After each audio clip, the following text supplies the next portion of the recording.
Bonjour tout le monde, ici Monsieur Cacahuète et Zou qui est un peu plus loin dans le salon, dans l'appartement, car la neige, Terence, Philippe, Butters, Tolkien, nous allons tous bien. Nous sommes un magnifique samedi où il fait presque beau, le 15 mars 2025, il est 13h16. Dans ce nouvel épisode à découvrir sur Disney+, je vais vous parler de la série télé Le livre de Boba Fett. Alors qu'est-ce que c'est que ça ? Déjà, c'est une série live action, donc c'est pas une série animée, donc c'est avec des vrais acteurs vivants, du moins au moment où c'était tourné.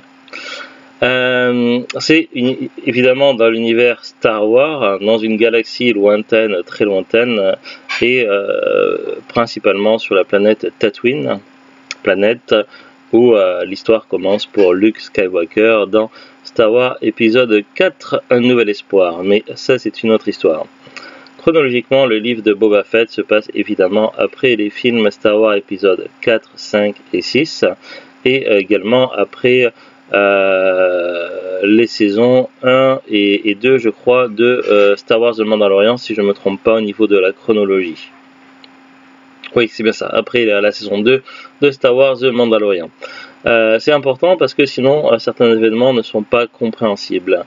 Il faut savoir que le livre de Boba Fett est un spin-off de Star Wars The Mandalorian et du coup c'est vraiment imbriqué dedans, tout comme Ahsoka, la série, qui est également un autre spin-off. Boba Fett, qui est ce personnage? C'est un personnage qui apparaît pour la première fois dans la trilogie initiale, c'est-à-dire les films Star Wars épisodes 4, 5 et 6. C'est un genre de mercenaire, de chasseur de primes qui a ses propres ambitions, ses propres objectifs et qui revêt une armure de Mandalorien, mais qui n'est pas un Mandalorien, il est plutôt le premier des clones qui a existé et qui est considéré comme le fils de Jango Fett. Jango Fett, le personnage original d'où découle toute l'histoire des clones dans Star Wars. Bref, Boba Fett est laissé pour mort dans Star Wars épisode 6, le retour du Jedi, dans ce film-là, où il est avalé par le Sarlacc, une espèce de monstre du désert, c'est comme s'il y avait un genre de ver géant avec beaucoup de dents qui se trouve dans le désert, et a priori Boba Fett serait mort, au conditionnel évidemment. Puisque là, il y a eu un long débat pendant des années et des années sur les fans, parce que évidemment Boba Fett avait acquis une grande notoriété. Alors curieusement pour moi, ça ne faisait pas partie forcément des personnages les plus emblématiques de Star Wars, et du coup jusqu'à il y a peu de temps, j'avais un peu de mal à comprendre toute la hype qu'il pouvait y avoir sur ce personnage. Néanmoins, donc parmi les longs débats, serait-il vivant ou mort, et qu'il pourrait être encore vivant. Évidemment, finalement, l'histoire canon dans l'univers étendu de Star Wars a tranché. Boba Fett est bien toujours vivant, et cette série, le livre de Boba Fett, explique comment il a survécu. Mais avant ça, mystérieusement, Boba Fett réapparaît dans la série Star Wars The Mandalorian. À un moment donné, le personnage Mando, surnommé Mando, mais en réalité Din Djarin, le Mandalorien, il va trouver l'armure de Boba Fett chez les Jawa. Ça va être un type, une espèce de shérif local, va trouver l'armure grâce à un échange par des Jawa. Puis finalement, suite à un marché passé entre ce marshal et Din Djarin va récupérer l'armure de Boba Fett, sauf qu'entre temps Boba Fett va arriver et va réclamer son armure, mais évidemment comme Din Djarin estime être le propriétaire légitime puisqu'il est mandalorien et que l'armure doit revenir à des Mandaloriens, finalement Boba Fett va prêter main forte à Din Djarin ainsi que lui et son ami Fennec. Donc ils vont prêter main forte à Din Djarin et vont tout faire pour l'aider dans un objectif, dans une mission en particulier. Donc je vais essayer de ne pas trop spoiler. Finalement, Din Djarin reconnaissant va lui rendre son armure. et il va reconnaître qu'il était effectivement digne d'hériter de cette armure. Effectivement, c'est une armure qui avait été offerte par les Mandaloriens à l'origine au père de Boba Fett. Donc bon, la boucle est bouclée. Finalement, Boba Fett récupère son armure et repart dans son coin de l'univers. Du coup, après, on continue à poursuivre les aventures de Mando, de Din Djarin dans Star Wars The Mandalorian. Sauf qu'entre temps, évidemment, à un moment donné, Din Djarin va devoir faire un nouveau appel à Boba Fett, où ils vont évidemment s'entraider pour un objectif, notamment récupérer Grogu. Mais ça, c'est une autre histoire. Et puis finalement, après que tous ces événements se seront passés, on va retrouver Boba Fett dans la série Le Livre de Boba Fett, où il va y avoir deux chronologies, le passé et le présent. En fait, c'est plutôt la chronologie présente qui prédomine, mais on va avoir comment ça, on va avoir Boba Fett qui va se remémorer en fait le passé, notamment lorsqu'il va être dans une espèce de cuve avec un liquide, un peu comme les fameux sarcophages dans Stargate, sauf que dans Stargate il n'y a pas de liquide. Et du coup le principe est le même, ça permet de régénérer les tissus ainsi que les organes qui pourraient être éventuellement abîmés, et de soigner Boba Fett. Donc au cours de ces séances de soins, Boba Fett va se remémorer comment il en est arrivé là. En fait, ce qui va se passer, c'est que dans le présent, Boba Fett va récupérer l'ancien trône de comment il s'appelle, Jabba the Hutt. Qu'est-ce que tu dis, Zou? Tu dis des bêtises. Donc, dans le présent, Boba Fett va avoir récupéré le trône de Jabba the Hutt et s'autoproclamer Daimyo, donc seigneur d'une partie de Tatooine, du moins d'une grande ville. Et évidemment, cette grande ville est découpée en quartiers, et chaque quartier a sa propre maison qui contrôle. En gros, c'est découpé en plusieurs mafias. Et évidemment, ils sont pas tous très enjoués à avoir un nouveau seigneur qui va vouloir les contrôler. Sachant que le précédent seigneur, celui qui était intermédiaire entre Jabba et lui, il laissait faire un peu ce qu'il voulait. Bref, ça va créer des tensions et du coup Boba Fett va se créer des ennemis. En plus, il y a le problème avec un syndicat, les Pike, qui pose un gros problème et qui menace l'intégrité carrément de toute la planète de Tatooine, qui laisse peser une grande menace. Seulement le problème, c'est que Boba Fett a du mal à fédérer les gens autour de lui pour pouvoir affronter cette menace. En parallèle, il va avoir besoin de soins réguliers et durant ces soins, il va se remémorer son passé. Et c'est comme ça qu'on va apprendre comment il a pu sortir du ventre du Sarlacc qu'il avait englouti dans le retour du Jedi. Et on va voir également comment il a été adopté par une tribu du désert, les Tusken. Une tribu qui sera malheureusement injustement massacrée. Finalement, Boba Fett va se retrouver un petit peu isolé. Et du coup, il va récupérer cet ancien trône de Boba Fett, et las de jouer avec l'âge, se sentant vieillissant, un peu las de jouer les mercenaires, Boba Fett voudra se poser et devenir un seigneur et gérer, mais plutôt au lieu de gérer de manière d'une manière féodale, enfin il y aura toujours un côté féodal, mais il va être plus quand même un partisan de la paix, et également on voit un autre aspect de Boba Fett qu'on ne voyait pas forcément dans les films, puisque on n'avait pas le temps de creuser le personnage dans les films Star Wars, mais on va voir en fait que Boba Fett est beaucoup plus gentil et humain que la plupart des personnages que l'on rencontre dans l'univers Star Wars, et qu'il a un grand cœur et beaucoup de sentiments, et qu'il est prêt à de nombreuses reprises à laisser une autre chance aux personnes, même si ces personnes-là ne le méritent pas forcément. Parfois, ça va lui permettre de rapprocher des gens autour de lui et de se faire de nouveaux alliés et amis. Et parfois, évidemment, il va devoir se retrouver à affronter de nouveaux ennemis. Du coup, on va avoir une partie des premiers épisodes du livre de Boba Fett qui vont être plus centrés sur le passé de Boba Fett pour comprendre comment il en est arrivé là. Et puis après, on va vraiment être plus concentré sur le présent avec un épisode et demi qui sera plus dédié à Din Djarin pour comprendre comment il va arriver à venir aider Boba Fett.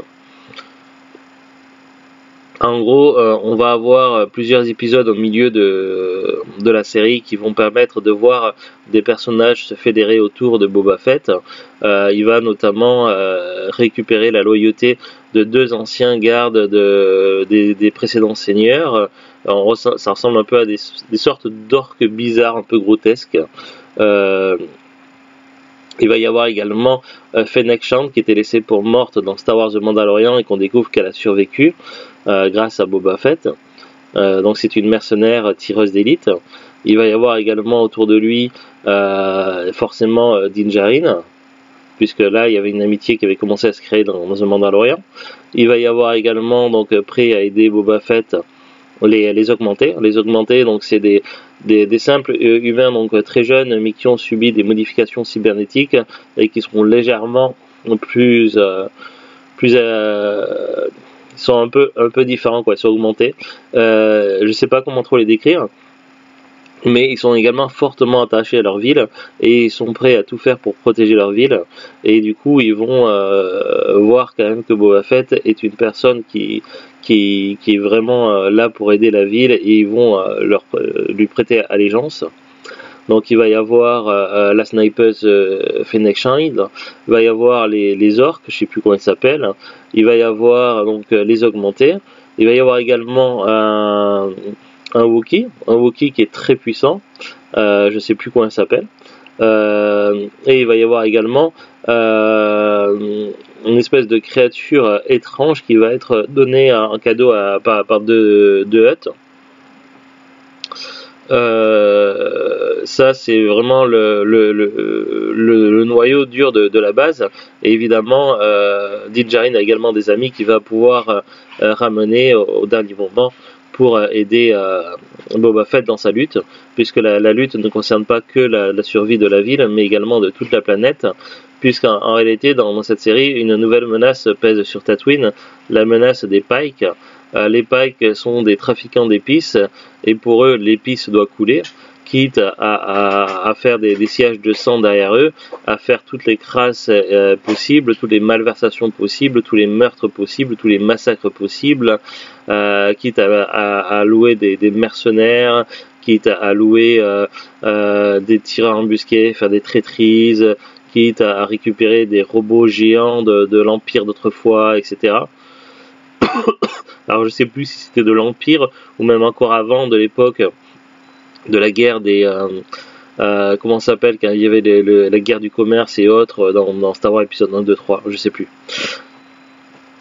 Bref, le final de cette saison de Boba Fett, ça va être centré sur l'avenir de Tatooine et sur le règlement, la bataille finale entre la survie de la ville et de la planète, au centre de Boba Fett et de ses alliés contre le syndicat des Pikes. Et évidemment, quand on parle de l'épice doit couler, ça fait forcément référence à Dune. Je suppose que c'est un clin d'œil clairement assumé, si on peut dire. Et puis on a quand même une fin ouverte à cette saison qui indique que Boba Fett est pas sûr que finalement le calme d'une vie prospère où maintenant tout est réglé soit fait pour lui, et qu'il envisage peut-être de repartir à l'aventure. Donc ce qui laisse planer une suite, une saison 2. Voilà grosso modo comment on peut résumer la saison 1 de le livre de Boba Fett. Alors du coup ça m'a permis d'apprendre un peu plus sur le personnage de Boba Fett. Moi j'ai été très touché sur cette série là et par le personnage, j'ai vraiment adhéré. Alors autant il y a certaines séries Star Wars que j'avais trouvées bien mais sans plus, d'autres que j'avais trouvées intéressantes mais décevantes, et d'autres que j'avais beaucoup aimées. Parmi mes séries préférées Star Wars, il y avait évidemment Andor et Star Wars The Mandalorian, mais maintenant je pourrais rajouter le livre de Boba Fett qui est vraiment très intéressante. J'adore le côté western qui s'en dégage, qui est clairement encore plus assumé que dans Star Wars The Mandalorian, où on avait quand même un style western quand même bien défini, mais là on a un style western vraiment beaucoup plus assumé encore dans le livre de Boba Fett, et je trouve que ça s'intègre très bien à l'histoire et au contexte. Je trouve que c'est vraiment très très sympa, j'adore l'ambiance, j'adore tout ce qui en découle, les personnages qui sont très intéressants et attachants. Moi je me suis laissé prendre par ce, si on peut dire, par cette fable, par ce conte, le livre de Boba Fett, que j'ai trouvé vraiment très très sympathique, et vraiment j'ai adhéré, j'ai tout aimé dans cette série, ainsi que la musique. Je trouve que l'ambiance également, la musique qui est incroyable, et ça nous met vraiment dans le délire. Ouais, j'ai bugué un peu. Euh, Donc voilà, pas grand chose de plus en dire. Donc vraiment, si vous aimez bien l'univers, le lore de Star Wars, ben moi je la conseille, parce que j'ai plutôt bien aimé. Donc je pense que ce serait dommage de passer un peu à côté. Par contre, au niveau de la chronologie, il y a certains événements qui m'avaient semblé un peu étranges, qui manquaient des passages dans Star Wars The Mandalorian saison 3. Qu'il y avait quelques détails qui m'avaient un petit peu échappé au début de la saison 3, je ne comprenais pas, mais en fait c'est parce qu'ils sont expliqués dans le livre de Boba Fett. Donc si vous êtes fan de Mandalorian, que vous n'avez pas encore commencé le livre de Boba Fett, il vaut mieux voir dans cette chronologie-là, c'est-à-dire Mandalorian saison 1, saison 2, le livre de Boba Fett saison 1, et après Star Wars de Mandalorian saison 3. C'est la chronologie qui est la plus logique, je pense, pour comprendre vraiment tous les événements scénaristiques. Après la série Star Wars Ahsoka, je l'ai commencé pour l'instant, j'en suis au milieu je crois, et a priori elle n'a pas vraiment d'incidence au niveau scénaristique par rapport à Mandalorian. Autant Ahsoka apparaît brièvement un petit peu comme ça par-ci par-là dans Star Wars The Mandalorian, autant ça a tout un autre scénario, tout un autre objectif dans la série Ahsoka, donc ça n'a pas vraiment d'importance si on la regarde dans un ordre ou pas, a priori. Après, j'en reparlerai lorsque j'aurai fini de voir la série Ahsoka. On va regarder rapidement la fiche Wikipédia du livre de Boba Fett. Alors, le livre de Boba Fett, The Book of Boba Fett, est une série télévisée américaine en prise de vue réelle dans l'univers de la saga Star Wars. Il s'agit à la fois d'un spin-off et d'une suite de la série télévisée The Mandalorian, cette fois centrée sur le chasseur de primes Boba Fett. Temuera Morrison tient le rôle titre alors que Ming-Na Wen reprend son rôle de Fennec Shand, qu'ils avaient tous deux incarné dans The Mandalorian. Le projet d'une fiction centrée sur Boba Fett avait un temps été annoncé sous la forme d'un film. La première saison de la série, qui compte 7 épisodes, est mise en ligne le 29 décembre 2021 sur la plateforme Disney+, le 7e et dernier épisode étant diffusé le 9 février 2022. Synopsis: après avoir fait équipe avec le Mandalorien Din Djarin pour vaincre Moff Gideon et ses troupes impériales en l'aidant remettre Grogu à Luke Skywalker, Boba Fett et Fennec Shand arrivent sur Tatooine à Mos Espa, dans ce qui fut le palais de Jabba the Hutt où règne désormais son ancien majordome Bib Fortuna. Fennec élimine ses gardes, Fett le tue et s'installe sur le trône. Il va devoir trouver sa légitimité auprès des personnages dirigeants de Tatooine, affronter les jumeaux Hutt, cousins de Jabba, qui réclament le pouvoir, et tous ceux qui ne veulent pas de son autorité, et surtout le syndicat des Pikes, qui veulent mener leur trafic d'épices sans entrave. Il revit en parallèle son passé sur cette planète à partir du moment où il tomba dans la gueule du Sarlacc. Les personnages principaux, donc, il y a Temuera Morrison qui joue Boba Fett, Ming-Na Wen qui joue Fennec Shand, Pedro Pascal qui joue le Mandalorian Din Djarin, Matt Berry qui joue 8 des 8, Jennifer Bills qui joue Garsa Fwip, et Carey Jones qui joue Stan le Noir, comment s'appelle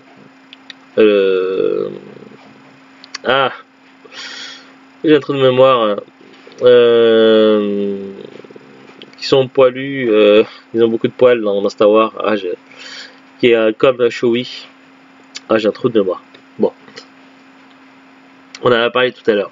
Bon, après, parmi les autres personnages que l'on peut voir, alors je vais peut-être pas citer tous les noms des acteurs parce que ça sera peut-être pas très pertinent, mais il y a Majordome Mok Chase, le maire Mok Chase de Mos Espa, Drash, Skad, les gardes, le gardien du Rancor, l'enfant Tusken, chef de la tribu Tusken, guerrière Tusken, prisonnier rodienne, voix du prisonnier rodienne, Boba Fett, enfant, Garfalacox, Doc Strassi, le chef Klatonian, le chef des Pikes, Doc Strassi, Carmi Manstrap Lonusner, Fixter Losner, Lord Tapel, le cyborg chirurgien, Pelimoto, l'armurière chef d'un clan mandalorien, Cobb Vanth, Ahsoka Tano, Luke Skywalker, Cad Bane, Barman Wicker et Capitaine Carson Teva.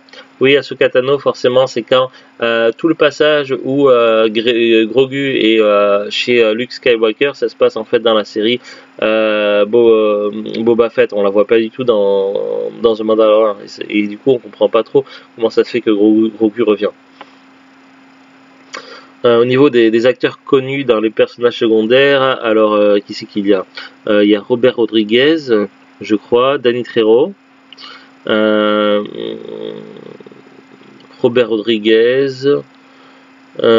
Timothy Olyphant, Mark Hamill. Oui, il est décédé, mais il apparaît quand même. Ils ont dû faire un truc en image synthèse, un peu comme dans les films, dans la trilogie récente avec la princesse Leia.